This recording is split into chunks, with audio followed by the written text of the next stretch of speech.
Hey, I'm Marty Mcdonald, and you've tuned in into the Audacity of Ambitious Women. This podcast is for all women who are ready to jump boldly into their next stage of life. Whether it's business or personal, it's time to be audacious. So let's get started. Today's podcast episode is being blessed by a special guest, you guys. We are talking to Jade Godbolt. This episode is for you ladies who are ready to shed the identities this world has placed on you, to move away from the titles and the labels of society, and to claim the role that God has designed for you to fill.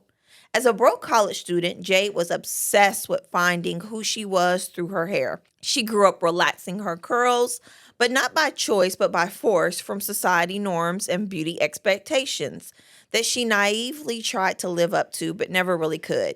She discovered the natural hair community on YouTube and felt it called her. Her online presence started with her YouTube channel and progressed into an entire content creator career. Recently, she's made some dynamic shifts to reclaim her identity and to release the labels that society has placed on her and her hair. What does it look like and what does it take to build a massive following online as a curly hair queen, but then to wake up one day and have the audacity to cut all your hair off and the expectations that came with it? Let's ask Jade. And I'm so glad that she is with us to talk about it and share all the tea. Yes, I'm so happy to be here, Marty. This is great. I'm so excited for you and just doing this podcast and everything else you've got going on, child. This woman is busy, y'all, okay? So it's just incredible to watch you just continue to soar and be such an incredible example for your babies, okay? And for all of the us whole out here. crew at the house. Yes. Listen, well, I want you to tell everybody, how do you introduce yourself now? Like, who is Jade Godbolt? So at this point, my go-to has just been, I'm Jade. I'm Jade, and I do a lot of things. And that's been the easiest way to describe where and who I am now, because I think we get so wrapped up in titles. And I think Yes. that, you know, for me, having to break down who I was before, and I used to go by the name Lipstick and Curls. And so having to like remove that identity from myself was really important because it became an idol for myself and other people. And so now I want to just focus on showing up as myself and not trying to like claim anything or just add on too much, and focus more on just being myself.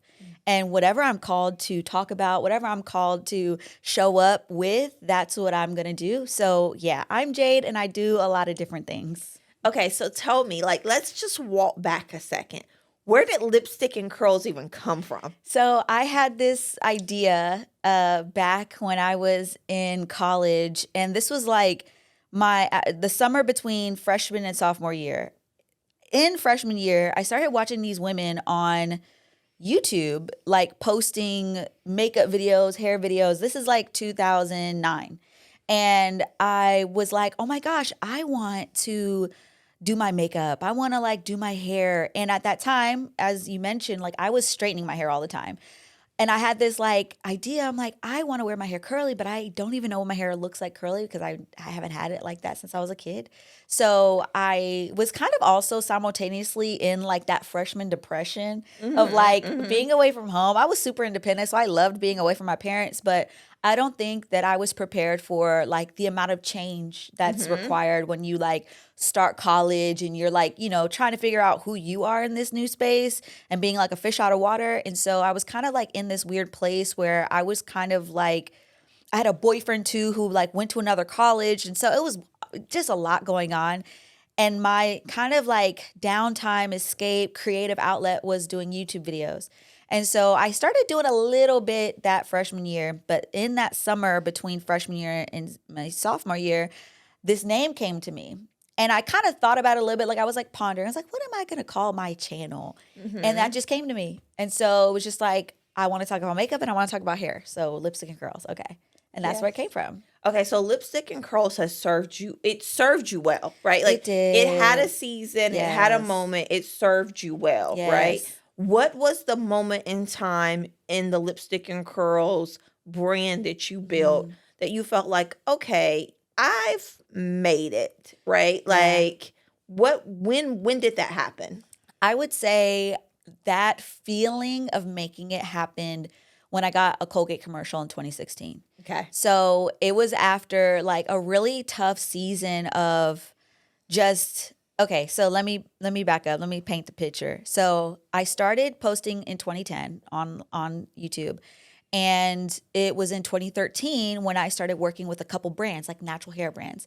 My very first check ever from a brand was from Carol's Daughter, and it was for $300. Shout out Lisa Price, the founder of Carol's Daughter, and the team over there, because y'all got me started on a whole lifestyle career that like changed my life forever, me and my family. Wow. And so I got my first check in 2013, and I realized, oh, like once you get paid for something, you're a professional. So from 2013, I'm doing brand tutorials and things like that and YouTube, but I was still like, I got to get a real job. I had graduated from college in 2013. So I went to grad school and got my master's in higher education, leadership, and policy because I wanted to work on college campuses in a student affairs capacity. Okay. So that was actually like my career goal. And so I was like, oh yeah, I'm going to get a PhD. I'm going to be a VP of student affairs. Like I had all these plans. So I go to grad school at SMU in 2014, 2015, or no, skip 2014. I started in 2015.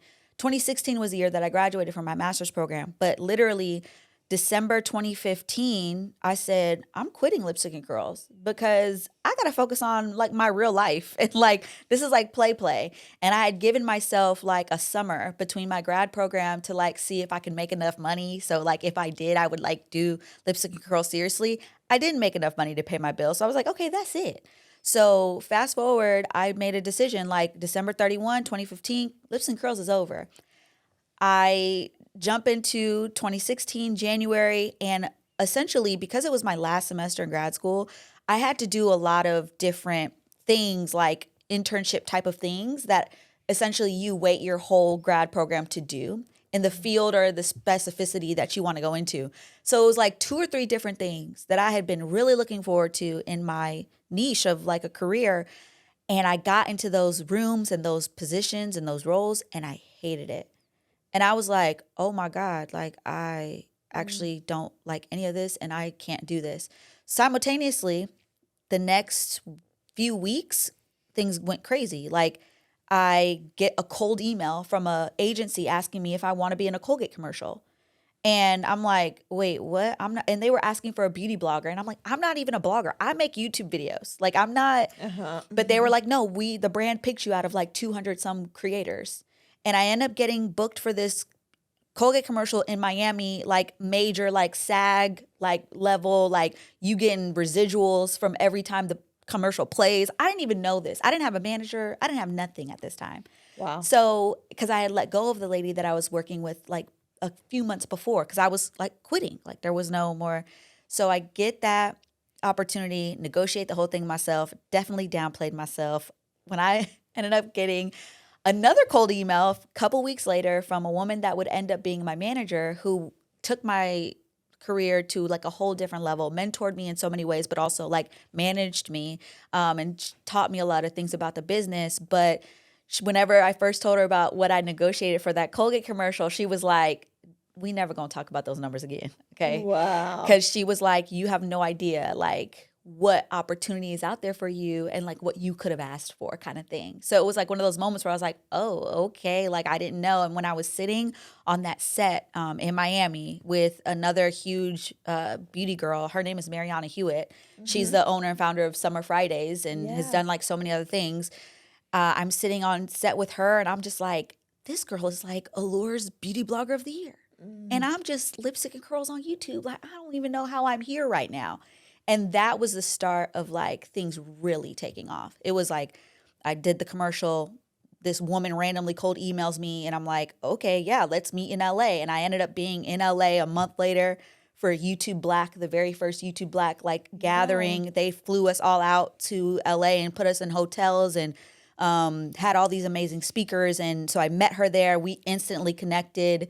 And then 2 or 3 weeks later, I met Mark, my husband, and he was working at Nike. And like, so these things started going into place. And so that was when like I realized like, oh, like this is like a level that I've never thought I would be at. Like my manager, within the first month got me so many deals, and I'm like flying to New York to shoot with CoverGirl. I'm flying to LA to shoot with Refinery 29. I'm doing all this stuff, and it just took off. So like that, if I was to say a moment that was like, okay, I've made it, and now I'm like operating at a level that like is like beyond, that was when it happened. And then the Colgate commercial aired for a year internationally, and it literally had my name on the screen, which was like huge exposure. So it was literally like beauty blogger Jade Kendall, and I actually had like a speaking part in it. So it was like, I had no idea that would happen, but God made that happen without me doing anything extra, really. And that's how sometimes it works, right? Like you actually don't need to do anything. Like you actually need to do nothing. Yeah. For God to move. Yeah. Okay, so all of that happened, right? And one would say most people can't even fathom a success like that. Like that's the pinnacle for most, right? For most people, they would say, why would you give that up? Yeah. Like, why would you step away, right? What was the moment when you said, I actually am about to switch some things up? What did that look like for you, and what was leading up to that? Yeah, so it actually was kind of a gradual kind of shift for me. I started feeling like the trauma, unhealedness that I was carrying with me, that was a lot of where I pulled my motivation and power from. So like, for example, I was really good at being a content creator because I was a really good people pleaser. So I was able to feed off of what people thought and say, okay, if I could take this together, I could put it together. I'm really good at this, and this. Bam, easy. So like success was something that in that sense was not hard because I had this inner like workaholic perfectionist that was just like, let's go. And there's not going to be a person that walks through the room that's going to outwork me. Yeah. Period. So like that was the mentality that I had. I got the Colgate commercial. I started making a lot of money, and I started being able to get, flown out to places. I'm flying first class everywhere. Like everything was very at my fingertips. I'm going to the Grammys. I'm going to NAACP awards. Like everything is like red carpet, everything, everywhere.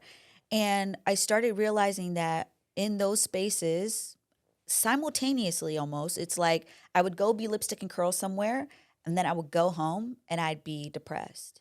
And I'd be anxious, and I'd be asking God, like, really at the time, I didn't even say God, I said like universe, because I didn't know. Now, mind you, this is probably like 2017, 2018. This is like everything is going great. And yet I'm also feeling like I can't keep up. Like I can't keep up. Like I have one great post or I have one great opportunity. And then as soon as it's over, it's like back on a bottom, whatever bottom I thought I was on. And there's somebody else doing better than me. There's somebody else I want to like get past. And it was like a never ending like rat race, just trying to like compete and continue going. And the thing is like our gifts will work, okay, regardless of like where we put them, like whether it's our will or God's will.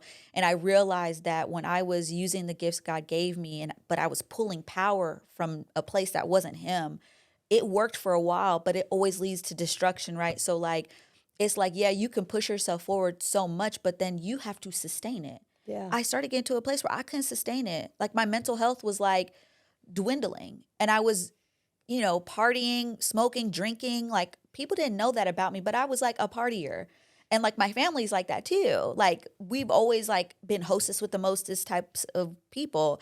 And so like I was very much so like not even halfway aware most of the time of how like unsettled and like just not feeling right in my spirit that I was, because I was constantly numbing it to like stay on for the camera, because I had to show up every single day. Like doing what I do, you gotta like be on it and show up and perform. And even though people are like, I'm just being real, no, you're still performing to a certain extent. Absolutely. And so to a certain extent, that's part of the job. Right. But it was like, to what extent? And so I got to that place in that time where I was just like, okay, I don't feel like I'm somewhat understanding or knowing what my purpose is in life. So I started reading books. I started, like watching church a bit online. Me and my husband now, but my boyfriend at the time, were trying to find like church homes. We didn't really mesh nowhere. But then it was also like the exciting aspect of what I did would always like take me out of that place of like, as soon as I would get to a point where I'm like, ooh, maybe I need to like go to therapy. Maybe I have issues with anxiety. Maybe I need to like realize or understand why I'm having panic attacks. Maybe I need to, every time I got to that place, it'd be like, oh, here's a brand deal. You get to go to Costa Rica with this brand and you get to do this. And oh, you're going to go to Mexico. And oh, and so it was just right back up that dopamine high. And then, I come back home and I'm like, okay, whatever. I'm leaving next month anyway.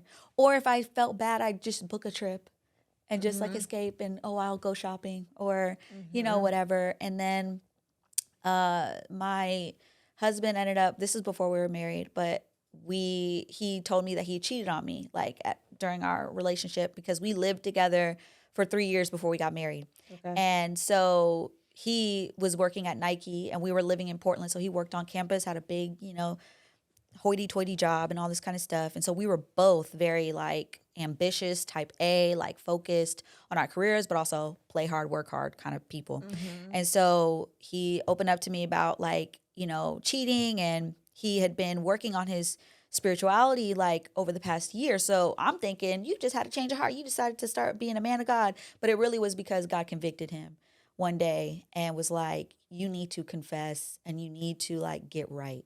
And so, and God also told him to leave Nike like 2 years prior. Then he actually left because he had a different plan, right, for him, for us, but he didn't listen for 2 years.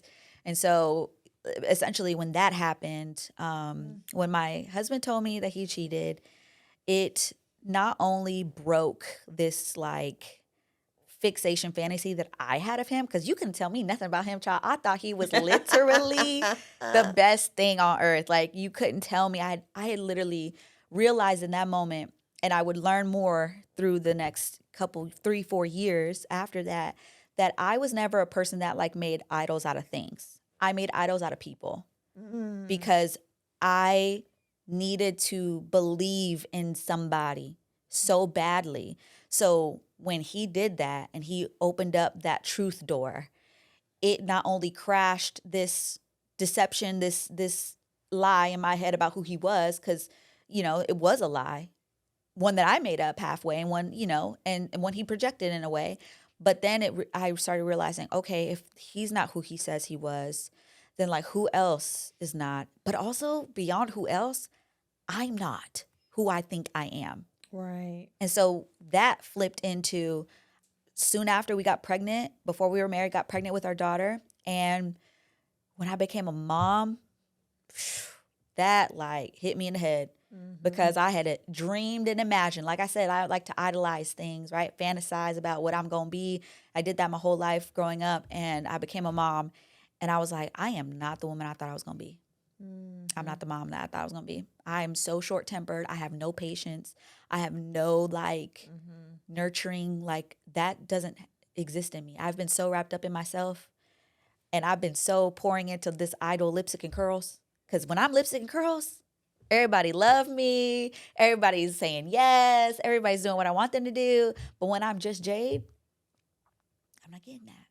So I had to, that was that time frame when I started having babies, became a wife, when it was like, yeah, snap back into reality, snap back into the truth of your life and who you are, not like this fabricated, fantasized version that you've curated for yourself. That's deep.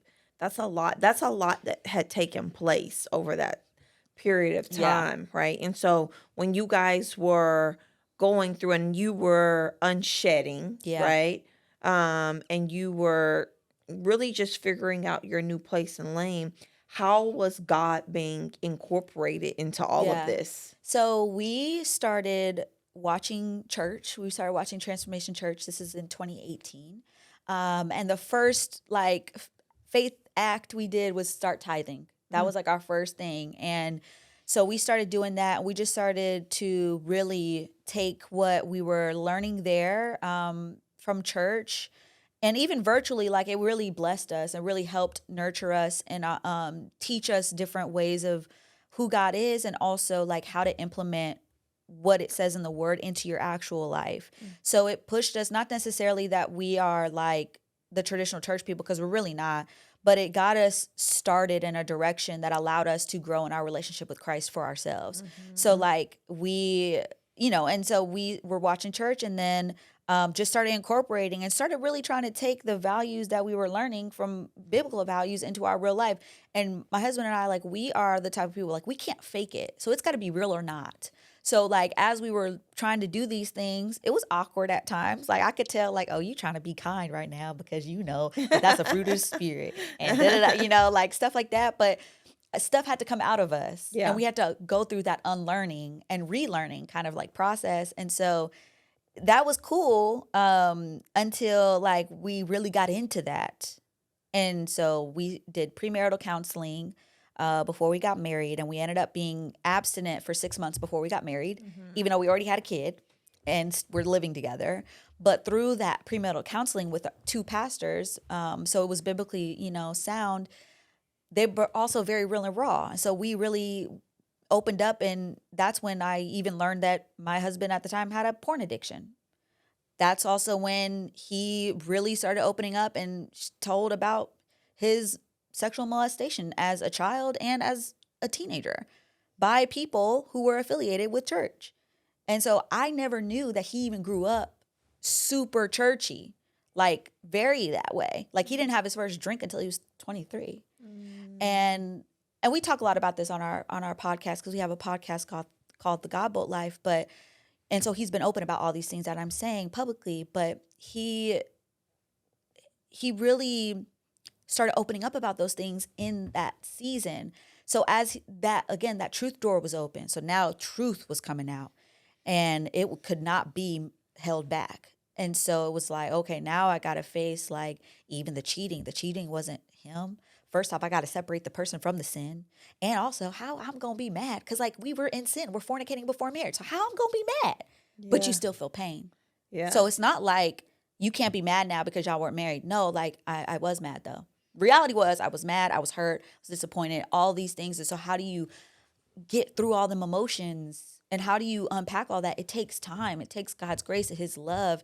And so we had a lot of fights. We had a lot of arguing, a lot of fights, a lot of breaking down that pride both of us had, because you have to have a level of pride to like make it up the Nike chain. Right. You have to have a level of pride to like be like a crazy successful influencer. You just do. Like if you're operating in the world, and we were operating in the world. Okay. Yeah. So all of that stuff had to just get broken down. And God really was the foundation. Like Christ was the foundation that was like, okay, we can't agree on nothing else. But what Ephesians 5 say is what we do agree on. So it means I have to submit to you. You got to submit to God. And I'm to submit to you unto Christ. I'm to love you. I'm to help you. I'm to respect you, regardless of what you're doing. That's hard. Girl, what?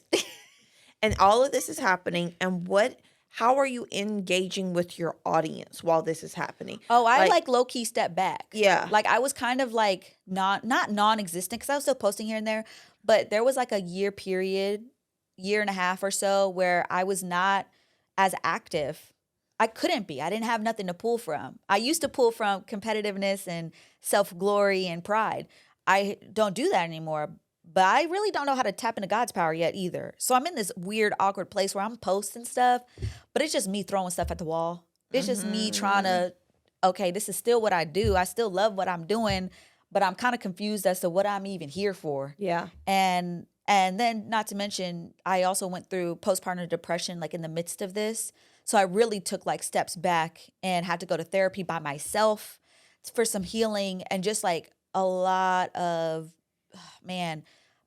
behind the scenes, like tears, journaling, therapy, praying, just reading the word, because you can't know God for real. I mean, you experience him every day when you take a breath, but you don't know who he is if you don't read his word. For sure. So like I also had to spend that time of like, okay, I got to do daily devotions, not just by myself either. God told my husband, we got to do daily devotions together. And I said, I don't want to do that. Not y'all was up in there reading the Bible all day long. Listen, I love and it. he though. would want to, okay? Because my husband is like I said, he's a go hard type of person. When he was at Nike, he was like the Nike dude.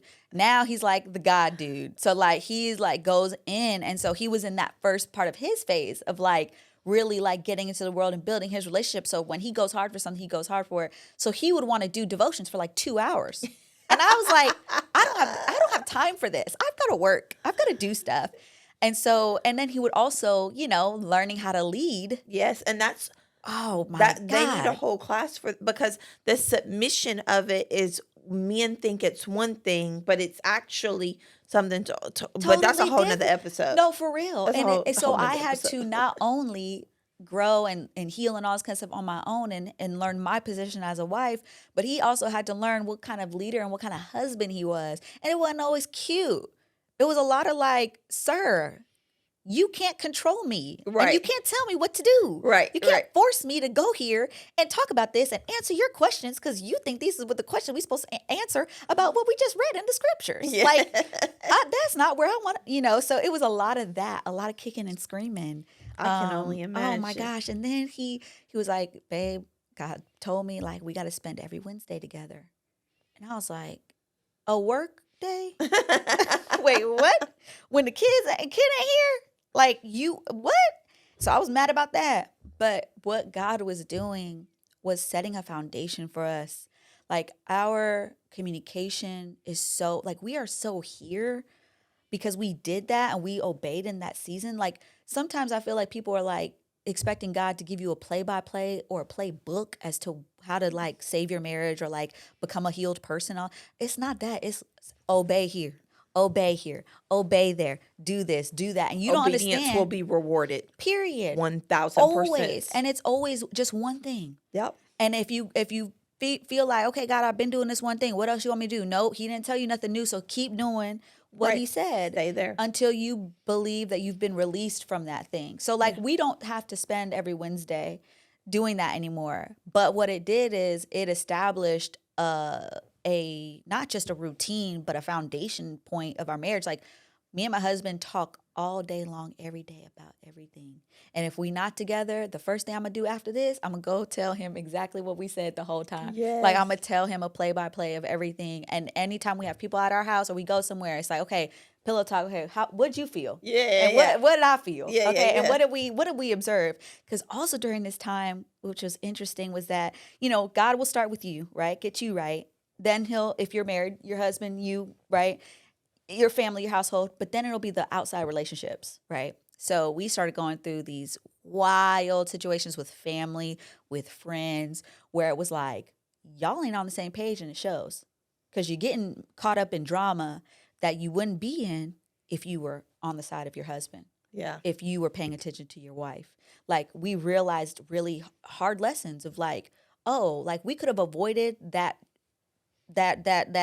whatever that drama was if we had just talked to each other before we went over there or after or whatever, or said, you know what, babe, like maybe we don't need to go over there today. Like those things, those little small things that if you're not in the habit of like spending time and being on point with your husband or your wife, like you gonna miss it. Right. You know? And so that's what I think God was establishing in that season. So now like we're so solid in those ways. And that really helped me heal even from like feeling like, you know, I was by myself. Like a lot of where I pulled from was like this feeling of like, ain't nobody gonna do it for you. Yes. Like, so you better get out here and you better go for it.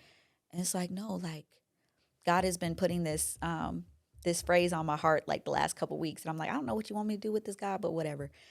It's dependent daughter. He wants us to be dependent daughters, not independent women. Not little Boosie. Hey, because independence means I don't need nobody. I don't need. No. But we're taught that. We're taught that, And especially Black girls. Yes, That's hard. That's a hard lesson. But Yes. you circle back with me and you give me the cliff notes Listen, to that one. I'm telling you what, I don't know what God wants me to do with it yet and what he's like, but he's just been saying dependent daughter, because that's what this season for me has been. It's just like depending on him. not depending on my earthly father or my earthly parents or nobody, even my husband, but depending on God in a way that like is unshakable, knowing that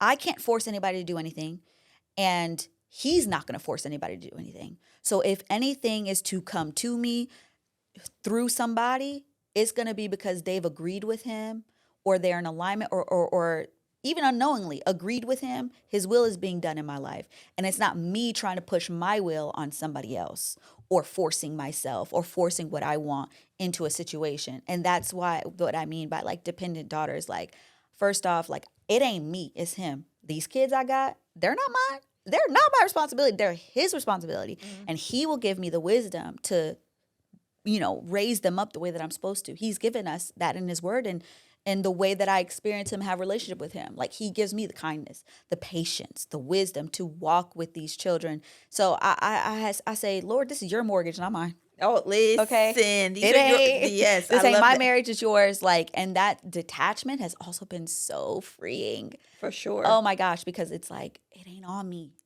So when you think about a detachment, like, everyone knows you from like your iconic hair, mm-hmm. right? And so you decided, I'm going to cut it all off. Yeah. Well, it really wasn't my decision. It was a command. Okay. I did not want to do it. Okay. So tell us what happened. So I have my second baby, and I knew that I was supposed to cut my hair off. And at the time, I felt led to do it, but I kind of embraced it as like, I need a change after the baby, mm-hmm. right? So like, I chopped my hair off to like right here, and I still wore a curly, had no idea what would continue to be the command of the situation. But that was the beginning. And I learned the way that God will give me like assignments and commands is not always go do this. Sometimes it's a really hard push in my heart to do something that, like, for whatever reason, feels like it'll bring me peace. Mm-hmm. So like at that time, it felt like I'm so overwhelmed with like the second baby. I have postpartum depression. I'm so anxious. Like I'm so worried about my hair. I'm tired of it. If I just cut it off, then I would have so much peace, so much joy. So I'm like, oh, okay, like it's time, right? So I cut off my hair, but it was later that he was like, yeah, no curls, no more curls. And I was like, okay, I have to wear my hair straight. So I wore my hair straight for like a year. And, people knew me for curly hair. So it was like people felt a way that I was wearing my hair straight all the time. And I was like, y'all, like God told me I can't wear my hair curly anymore. Really low key, he told me you can't do beauty tutorials or content anymore. But I didn't listen to that part. Mm-hmm. So I was still putting stuff out. But like that was the and I'm still growing in my obedience. So like I partly obeyed, but I didn't fully obey.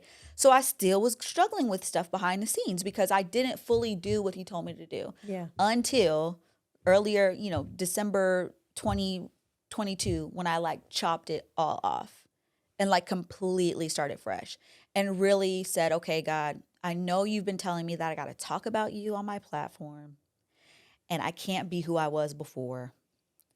So I'm ready. I'm okay with it now. I'm at peace with it fully now. So that's why I did it. And that's why I started like sharing a lot more about my faith online. And I wrote a devotional, well, 2 devotionals, but really the main one, Becoming Her, was because I needed to express like what had been going on. Mm-hmm. And not necessarily in like a whole testimony kind of way, but like giving it in a way that would serve people. Yeah. So that they could walk through the devotion and put themselves in those shoes. I mean, we all are going on our own journeys, right? So I wanted to do that. And God really guided me on how to like write that devotion because I lived it.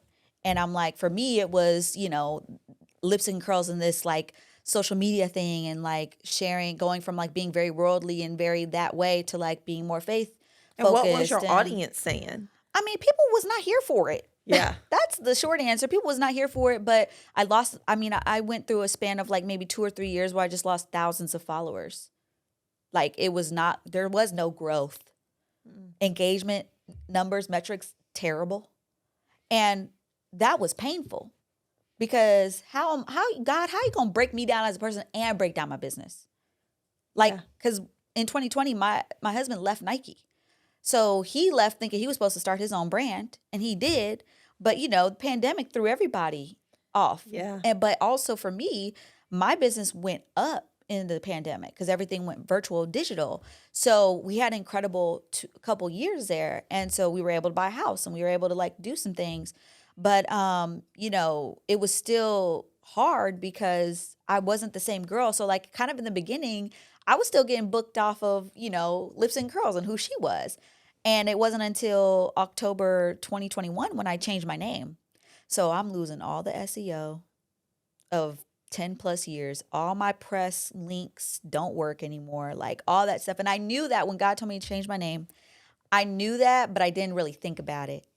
So when it wasn't until later when I started seeing my numbers and I started seeing the followers and the metrics and everything going down, I was just like, oh man, Lord, I'm glad I didn't think about that when you told me to change my name, because I probably wouldn't have done it.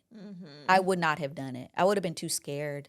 Yeah. And for the reality that I still live in today, okay? Because I'm finally 3-ish years into this transition, rebrand, whatever you want to call it. I'm just now coming into like a growth period. It's been all stagnant or decline since. Yeah. And that's scary. Yeah. When I'm the sole breadwinner of my household, and I've got 4 kids, but 3 at home. So, it was scary. Yeah. I had to really depend on God and be like, okay, Lord, this is your mortgage. Yeah. These are your kids, like all of that. And it was a very real thing for me. So all of that was happening, and you decided also to denounce Delta. And so, I wasn't even going to include this in the conversation because I'm like, I don't want to put you in any type of awkward position to talk about it. You share what you want to share about it. But I'm a Delta. I know a couple of people who have denounced Delta. Listen, I'm not proud of some of the things I did when I was a child. Same. And okay. I was a child doing things that had a lot of power to it, right? That I'm definitely not proud of. But listen, I also say this to my Delta friends. I used to be a Delta thug. Like, not even gonna lie, came up in a different time, and you kind of felt like you had something to prove, especially as a light-skinned Delta. You already know. A mixed Delta? Like, what? Yes. Okay. Everybody's like, oh, for real? And so, anyway. Did she really get down? Right. And so then you gotta overprove yourself, right? Like when it was when I went through my experience, I was the AKA on my line. Like I used to have to pop out with a frog, right? It was a fool. So all of that, I mean, it's crazy. But again, like I don't hold anything against anybody.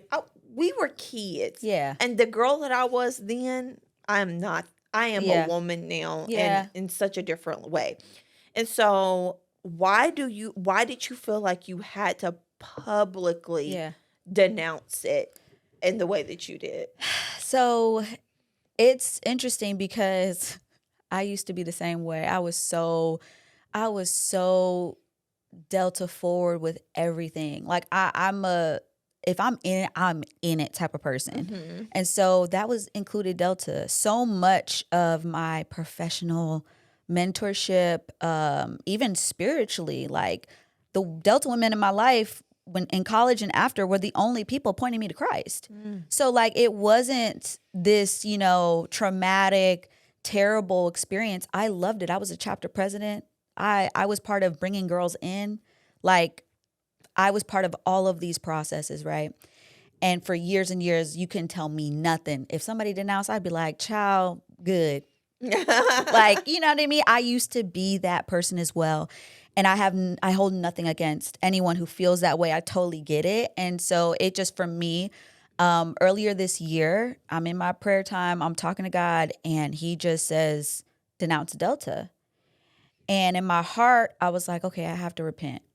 I know that I have to repent for my involvement, and I need to break that, and I can't be involved. And I won't go into too much like personal detail about different relationships that I had with people, because genuinely I love all the women part of that organization. Like so much of like when I didn't have anyone else to look up to, like Delta women were those women for me, women of Christ, like, women of God. So that was why at first I felt very conflicted when God put it on my heart to like denounce, because I was like, and I had no intention of doing it publicly at that time. I just knew in my heart I was no longer a Delta, and forgot about it. Oh, the only reason why I didn't completely forget about it that moment was because I actually told my husband. And I said, babe, I'm telling you this out of accountability, because I know I'm supposed to share this at some point. I'm not ready to do that now, but eventually I know I'm supposed to. So I'm telling you as my accountability. Fast forward like 3 or 4 months. One of my big sisters in Christ, somebody that's known me in my like most prideful time, lips and curls height, I met her and she has become a sister and mentor to me since then, since like 2018. Was at my house earlier this year, 2023, and we're sitting around, we're talking about something random. This woman like prophesied over me the first day I met her in 2018. And I didn't even know, I don't remember a word she said. I don't remember nothing. All I know is that I was like low key crying, and I'm like, who is this woman? And shout out Terry Matthews, I love you. And we've been close ever since. She's an incredible entrepreneur, just a credible wife, a mother, came from nothing and built up so much, loves God. So she was actually the person that shifted my perspective, even from like saying the universe. Because like I was in a space when I was, in my late 20s where I didn't know. Yeah. I wasn't around nobody talking about God, especially at that point. And I had kind of shifted away from my line sisters and my sorority sisters because I was living in Portland. So I wasn't really around it. And so she was the person that was like, God created the universe. So stop saying thank you to the universe, say thank you to God. Yeah. So that shifted for me. So we always kept tight, right? So fast forward, she's at my house and we're talking about something random. And she said, can I tell you something? And I was like, yeah. Mind you, I haven't seen this woman in 3 years in person. We've talked on the phone, FaceTime. She also was the one that did our marriage counseling. So she knows our business for real. So she's like, can I tell you something? And I was like, yeah. She was like, denounce Delta. And I was like, what? And she was like, God has said it to me 3 times as we've been sitting here. And I was like, wow. She's not Greek. She's not affiliated at all. She's Black. And she has a lot of people that are in those sororities and fraternities, but she's not affiliated whatsoever. And I hadn't told nobody else that. So I said, okay, God, you know that if she says it, I'm going to listen out of anybody, even my husband. Because if Mark tried to tell me, denounce Delta, I would have been like, you don't even know nothing about them to tell me to do anything. So when she said it, I just knew it was from God, and there was an urgency behind it. Wow. So I literally, that was on a Friday. I posted that video, made that video and posted that video on a Tuesday and was done. So for me, it was a conviction of having a covenant with something other than God. And for me, I didn't even fully understand when I first denounced why he was wanting me to denounce. I just knew that he only wanted me to be in covenant with him. And there's lots of YouTube videos, lots of people that, break this down even more. If you are somebody who's interested in kind of understanding that type of stuff, Lala Jenkins on YouTube has a lot of videos about it. But, it was one of those things where like, not only had that happen, but I also had seen like a couple videos pop up on my TikTok and my YouTube within like 2 weeks, even before she came, where it was somebody denouncing Delta. And I was like, oh, no. Yeah. And I saved one video and I started watching it for like 5 minutes and I cut it off because I could not. I was like, no. Wow. No. So it wasn't like I want to do this and like even in my video, I'm very like, I have sorrow in me because I love the women that I grew to know through that organization, you being one of them. There's so many women that I know that are Deltas. And at the end of the video, I say, if we are in Christ, like we're still sisters. Right. So that trumps any organization affiliation for sure in the world, So that's how I felt like, I could still maintain relationships. And I've maintained relationships with some people not so much. Yeah. People talk about me in the streets, but that's okay. I have to embrace that and allow people the freedom to do and say whatever they want to say. But one thing about me is like spiritually, you can't play with me because I belong to him. So like ridicule me, talk about me, like say what you want to say, but I'm very sound in my decision and it's not about nobody else. That's exactly what everything that you've shared today sounds like to me. Like the title of today's episode is The Audacity of Cutting Your Hair, right? But you had the audacity to be obedient. And I think your obedience is going to shift you and take you places that's going to blow you and your family's mind. And God is going to continue to show up for you because you've done your part. Yeah. And so thank you so much, Jade, for being with us and sharing just a snippet of your story and how you are out here being audacious in so many ways. Oh, my goodness. Yes, I'm trying, child. I'm trying. Listen, tell everybody where they can connect with you, where they can learn more about your devotional and all the things you have going on. Yeah, so I have I got a few things, y'all, so let me list it out. So I have a podcast, a visual podcast with my husband. It's called the Godbolt Life podcast. It's on YouTube and also on Apple Podcasts, Spotify. We talk about marriage, God's way, and how it like actually has infiltrated our lives. And the thing we say in our intro is marriage can be a catalyst to healing and holiness for you and everybody after you. Mm. So that's what we really believe. So we feel that, healing personal journey is one thing. But you don't really know how much you healed until you got somebody next to you walking through life and they're mirroring you and you are mirroring them. And you got to say, oh, I have to be kind to you even when I don't like you. Am I actually going to do it? So that's that. And then also Becoming Her is a devotional that I wrote. It's a 4-day devotional. It's free. You can get it at jadegodbolt.com/becomingher. And it's a devotional where we are breaking down that girl we built to become the women that God designed. And other than that, I have content on Instagram, TikTok, and I share my family, a lot of faith-forward kind of content. I'm not a pastor, a minister, none of that. I'm just a person who has a relationship with Christ, and I just share how like that actually comes out in my real life. So yeah. Thank you so much for being with us. Thank you, Marty. Yes. As always, thank you for listening to this episode of The Audacity of Ambitious Women. If you like what you heard, and I'm sure you did, please let us know.